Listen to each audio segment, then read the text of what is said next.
제가 지금 로마서를 7번째 전하고 있습니다.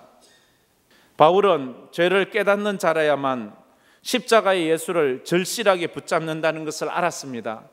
그래서 그는 그 죄에 대해서 아주 철저하게 다 까발시고 있는 것을 볼 수가 있습니다. 어쩌면 참 이 강단에서 우리가 우리의 심령들을 그냥 괜찮습니다, 그 정도만 하면 됩니다, 훌륭하십니다, 아주 훌륭하십니다, 뭐 이렇게 칭찬하고 격려하고 안 그런 척 싸매어 주는 것은 그저 속에 암덩어리가 있는데 괜찮습니다 하고 빨간 약 아까진기 막 발라주면서 괜찮아요 괜찮아요, 이 위에 암이 가득 차 있는데 괜찮아요 하면서 소화제 주는 꼴하고 똑같은 거예요. 한 주간 살면서 온갖 죄를 짓고 들어온 사람들에게 괜찮습니다, 세상사 다 그런 거 아닙니까, 열심히 그렇게 또 사십시오, 이건 목사가 직무유기고 잘못하는 것입니다. 잘못한 것이 있으면 회개하시길 바랍니다. 철저히 회개하시길 바랍니다. 남의 가슴을 후벼판 죄가 있으면 회개하시길 바랍니다. 그래야지만 살 가망이 있는 거예요. 안 그러면 죽는 거예요. 24절부터 28절까지 죄에 대한 하나님의 진노를 이야기를 하고 있습니다. 오늘 24절 말씀 우리가 읽지는 않았지만 다 같이 한번 보도록 하겠습니다. 24절 1장 24절 말씀 다 같이 읽겠습니다. 그러므로 하나님께서 그들을 마음의 정욕대로 더러움에 내버려 두사 그들의 몸을 서로 욕되게 하게 하셨으니 라고 말합니다. 여기에 볼펜이 있는 사람은 그 마음의 정욕대로 더러움에 내버려 두사, 내버려 두사, 여기에 몇 줄을 한번 꺼보세요. 내버려 두사. 내버려 둔다는 것이 무슨 뜻입니까? 사춘기 아이들이 부모님 간섭을 받지 않아서 잔소리하면 나 좀 내버려 두세요, 나 좀 내버려 두세요. 부인이 자꾸 잔소리하면 나 좀 내버려 두라니까, 이런 자유롭게 한다는 말입니까? 간섭받지 않는다는 뜻입니까? 성경은 그런 의미가 아닙니다. 내버려 둔다는 뜻은 무슨 말인가 하면 보호막을 걷어버린다는 뜻이에요. 그래서 보호막을 걷어버려서 네 마음대로 가고 싶은 데 가라는 거예요. 닭장에 닭을 가두어 놓았습니다. 닭을 가두어 놓은 이유는 닭이 도망가지 말라고도 우리를 치지만 외부에서 아주 늑대나 이리들이 와서 닭을 잡아먹지 말라고 우리를 쳐놓는 거 아닙니까? 그런데 그 닭이 안전하게 그 우리 안에 있는데 주인이 그만 그 우리를 걷어버렸어요. 걷어버렸다는 거예요. 그럼 네가 하고 싶은 대로 해. 그건 무슨 말이에요? 나가서 죽으라는 말 아닙니까? 내쫓아버리는 거예요. 아담과 하와가 하나님 앞에 범죄했습니다. 하나님이 그만 선악과를 따먹었습니다.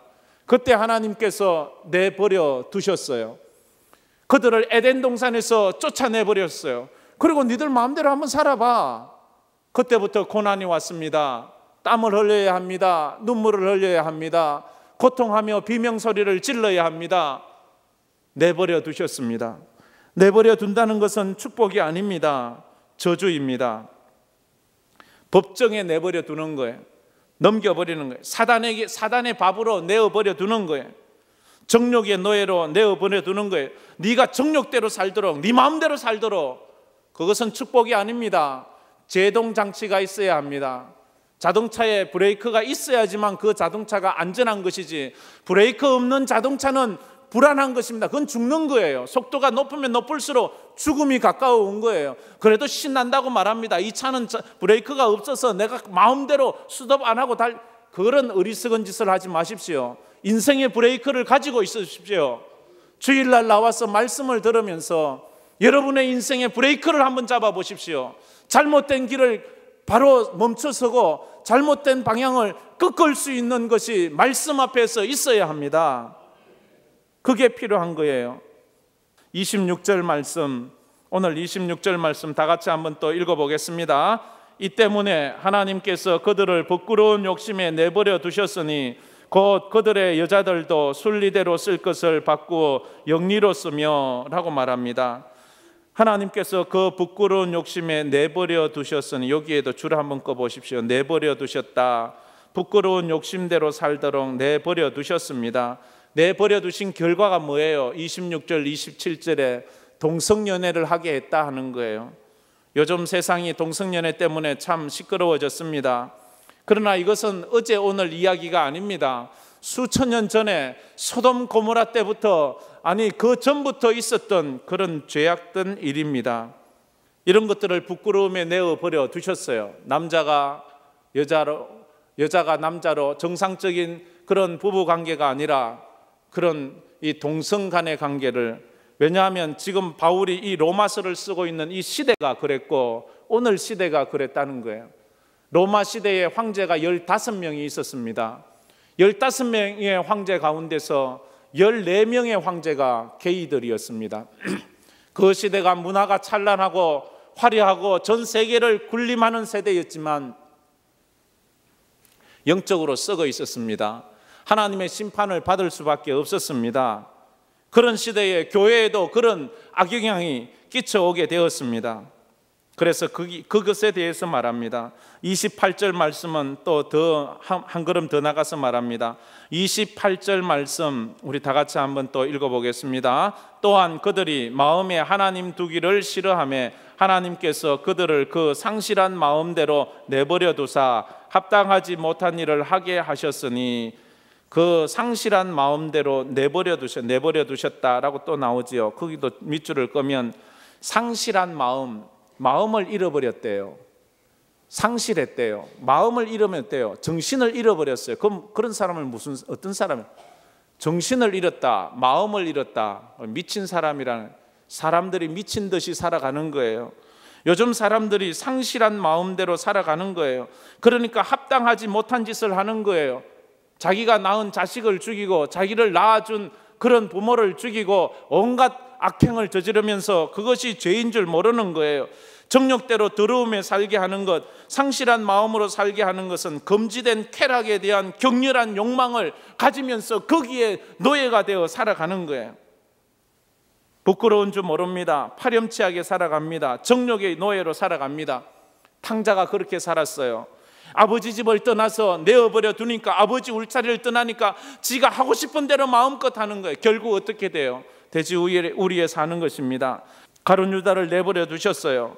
스승을 팔았습니다. 주님을 팔고 말았습니다. 그래서 우리는 기도해야 합니다. 하나님, 나를 그냥 내버려 두지 마세요. 내가 막 갈 때에 브레이크 밟아주시고, 내가 그릇된 길을 갈 때에 채찍을 들어서라도, 내 다리 몽댕이를 부러뜨려서라도 나를 바른 길로 좀 가게 해주세요. 하나님, 나를 좀 바로 살게 해주세요.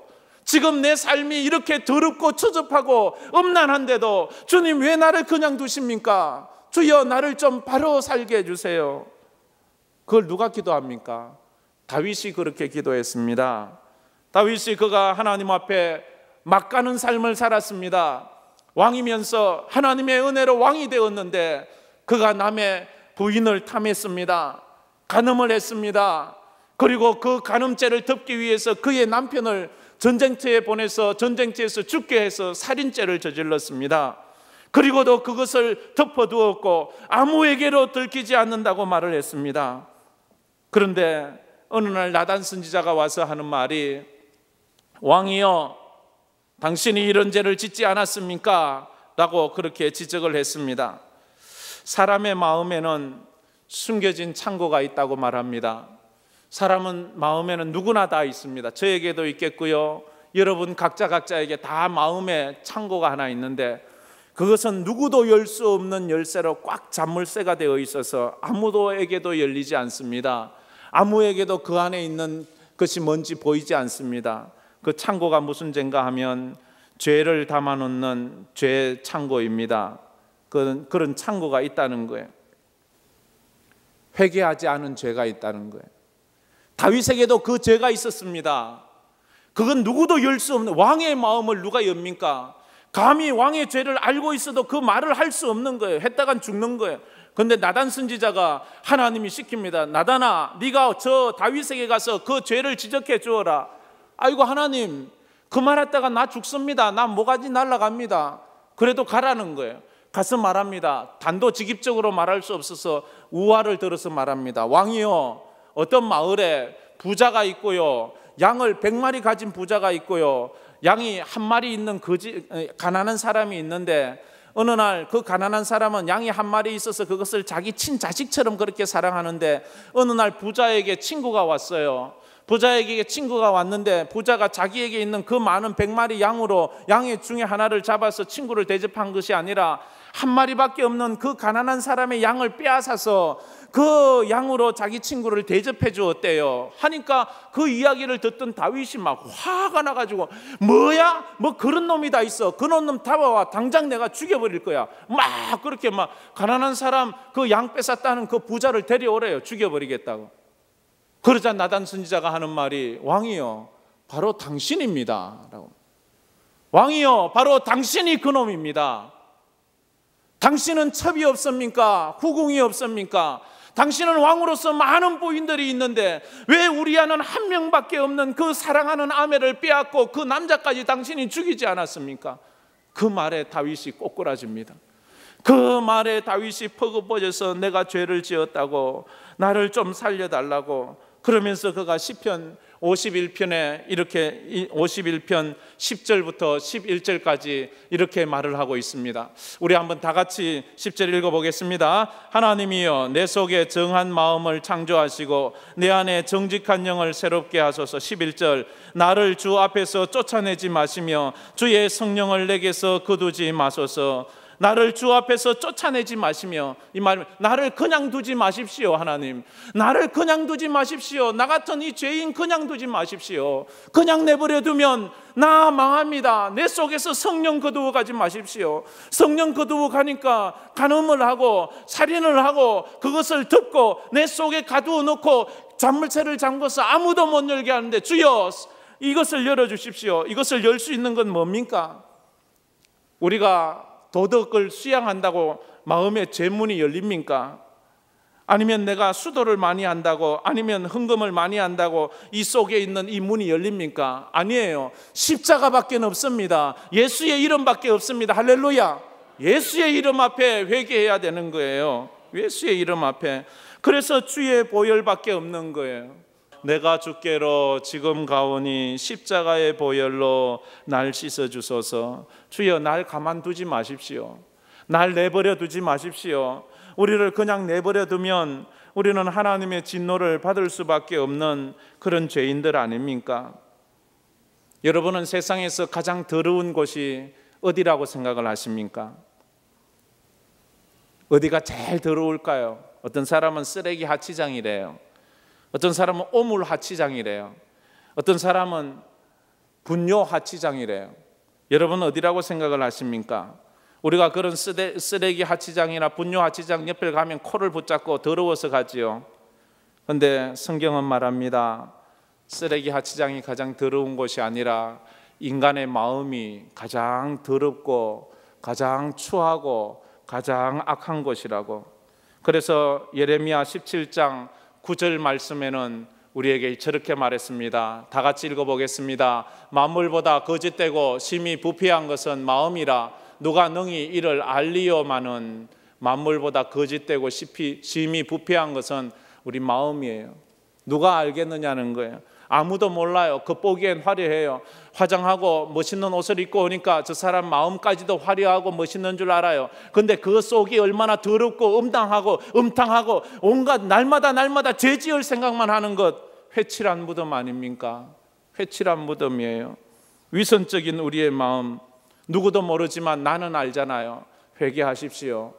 회개하십시오. 하나님 앞에 두 손 들고 회개하십시오. 그것밖에는 없습니다.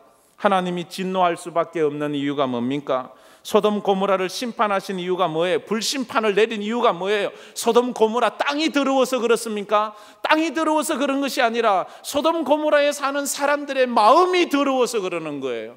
오늘날도 하나님의 심판이 임한다면 그 땅이 저주를 받아서 하나님이 심판하는 것이 아니라 그 땅에 사는 사람들의 마음이 악해서 그러는 거예요. 우리의 마음이 얼마나 아픈 거예요. 최근 계속해서 전 세계적으로 동성애 문제가 솟아나고 한국도 그것 때문에 한 번씩 솟아내집니다. 미국에서는 2003년도에 매사추세츠 주에서 시작된 동성결혼 문제가 2015년 작년도 6월 26일 날 막을 내렸습니다. 오바마 대통령이 사인함으로 미국 전역에 동성 결혼이 합법화되었습니다. 남자와 남자가 결혼을 해서 똑같이 결혼 혼인 신고를 할 수 있고 법적인 상속자가 될 수 있습니다. 여자와 여자도 똑같습니다. 그런 일이 문제 제기를 하고 12년 만에 그것이 무너지고 말았습니다.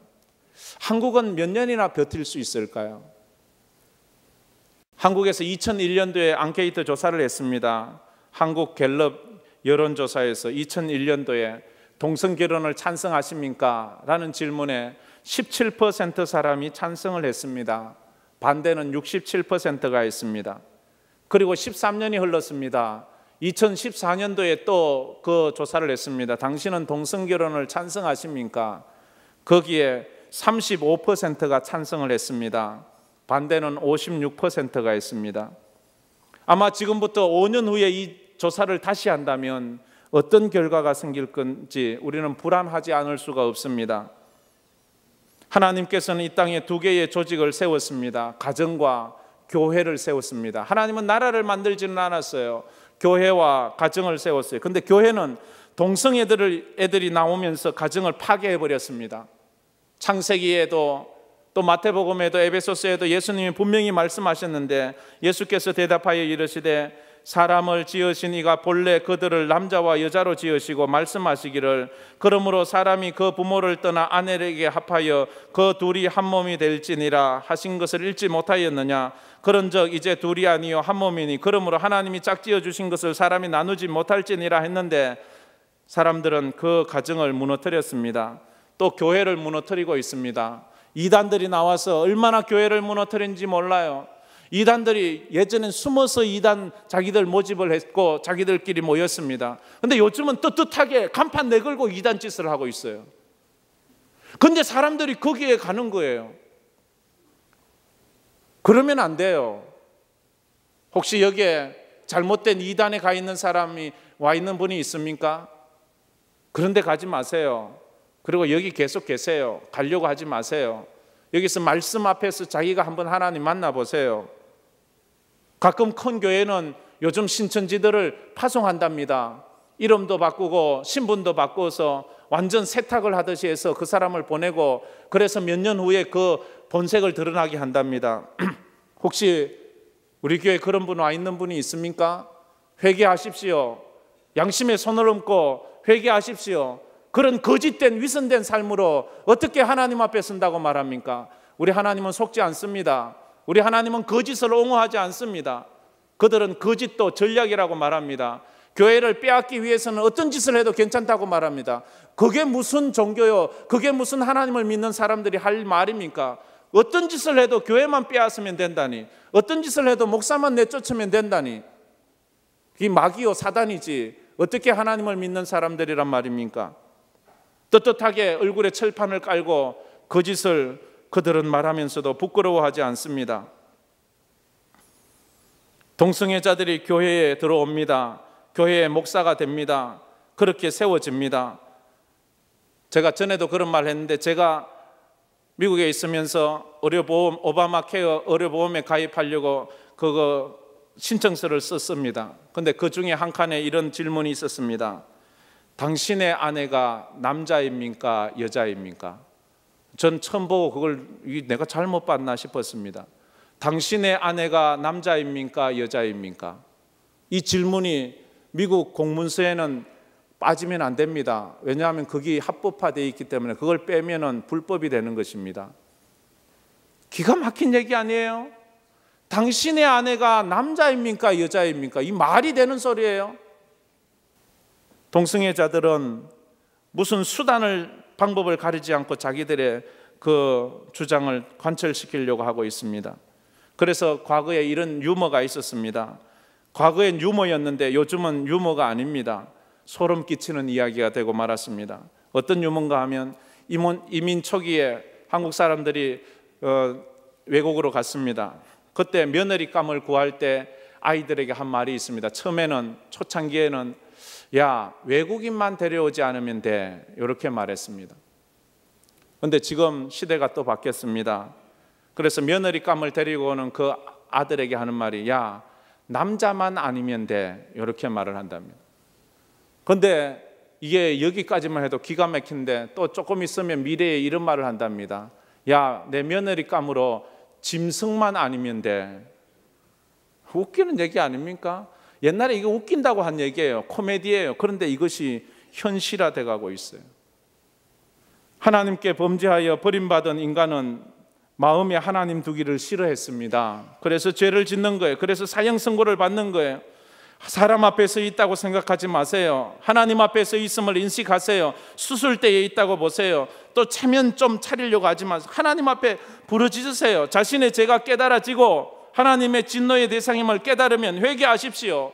하나님의 천둥이 번쩍번쩍하고 있는데 거기에 우산 들고 있으면서 두려워하지 않고 간분사처럼 나는 겁 없어 이렇게 말하면 그 죽는 수밖에 없습니다. 회개해야 돼요. 예수가 필요한 이유가 그거예요. 우리는 우리 자신의 양심이 있지 않습니까? 그래서 그 양심의 소리를 듣는 것이 우리가 아닙니까? 사람은 양심이 있습니다. 그래서 죄책감을 느낍니다. 하나님의 소리, 나를 짓누르니 내 뼈가 녹습니다. 아무리 변명을 해도 괜찮아, 이런 거 누구나 다 짓는 죄야, 요즘 다 그렇게 해. 그래도 우리 양심은 소리를 칩니다. 아니야, 너 죄인이야, 너 나쁜 놈이야, 너 그때 그 말하면 안 됐어, 너 그때 그런 행동을 해서는 안 됐어, 너는 그때 그래서는 안 됐어 라고 내 양심이 말하는데 나는 애써 한쪽에서 아니야, 그럴 수도 있지, 뭐 사람은 다 그렇게 살 수밖에 없잖아, 내가 뭐 어떻게 하나님이야, 나는 그럴 수밖에 없어, 나보다도 더 못된 사람이 많단 말이야. 그렇지만 한쪽에서는 또 말합니다. 아니야, 너는 네가 니를 알잖아, 넌 나쁜 놈이야, 너는 그러면 안 돼, 그때 그 말을 네가 왜 해서 그 사람의 가슴에 그렇게 비수를 꽂았어.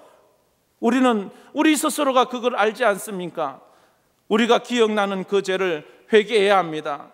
정말로 다윗이 그 숨겨놓았던 창고의 문을 열면서 하나님 앞에 눈물로 침상을 띄우면서 회개했듯이 우리가 하나님 앞에 회개하며 나가야 합니다. 그래서 그것을 21가지의 죄를 29절부터 31절까지 지적을 하고 있습니다.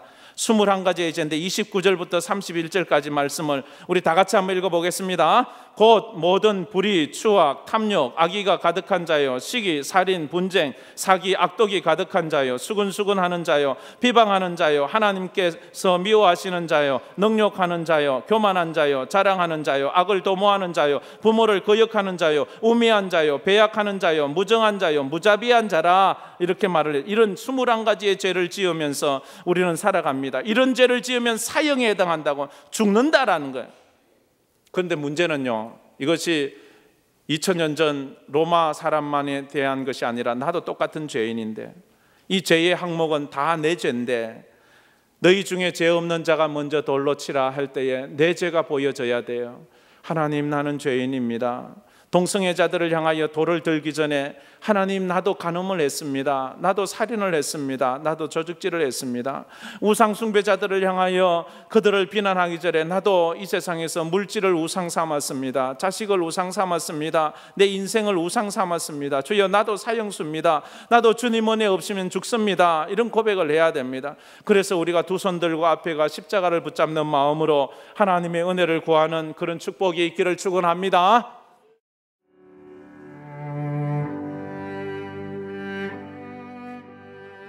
안녕하십니까. 저는 황금교회를 담임하는 박무용 목사입니다. 우리 교회는 하나님의 거룩한 목적인 선교의 사명에 최선을 다하는 교회입니다. 함께 모여 예배할 뿐 아니라 탁구, 축구, 색소폰 교실 등을 열어 지역사회를 섬기고 이웃을 봉사하는 열린 공동체입니다. 아울러 성도 서로가 함께하며 사랑을 나누고 교제하는 하나님의 가족 공동체입니다. 감사합니다.